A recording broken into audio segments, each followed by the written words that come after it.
Acquainted with the Night. By Robert Frost. Robert Frost. Robert Lee Frost was an American poet born on March 26, 1874 in San Francisco, California. Although known for his later association with rural life, he grew up in the city, and he published his first poem in his high school magazine. He attended Dartmouth College for 2 months. He sold his first poem, My Butterfly, an elegy, in 1894. He is known for his realistic depictions of rural life and his command of American colloquial speech. He is the only poet to receive 4 Pulitzer Prizes for poetry. On July 22, 1961 he was named Poet Laureate of Vermont. Died on January 29, 1963. Acquainted with the Night. First published in 1927 in the magazine Virginia Quarterly Review and then in 1928 in West-Running Brook. Comprises the narrator's experience with depression, an ordinary idea of isolation and his nocturnal strolls. Unlike other poems of Frost, this poem portrays the urban scenario. It can also be seen as one of the journey poems of Frost.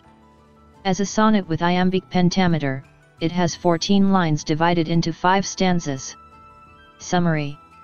The poem begins as a soliloquy and the poet expresses his awareness of the night and its true nature. He describes his loneliness as he walks the isolated city streets at night. It was raining when the poet went out and was still raining at the end of the walk. He walked beyond even the outermost light of the city. As a depressed person he found nothing to comfort him. As he proceeds he observed the most desolate street of the city. He also passed by a watchman who is patrolling the city. As he was unwilling to speak to him, he dropped his eyes to the ground and avoided the conversation with the watchman. This states that he is too sad for any human conversation. The sound of his footsteps is the only sound heard. He suddenly stopped and stood still to listen to a broken-off cry came over the houses from another street. The voice did not call the poet to come back or bid farewell. He might have expected any human to contact and comfort him.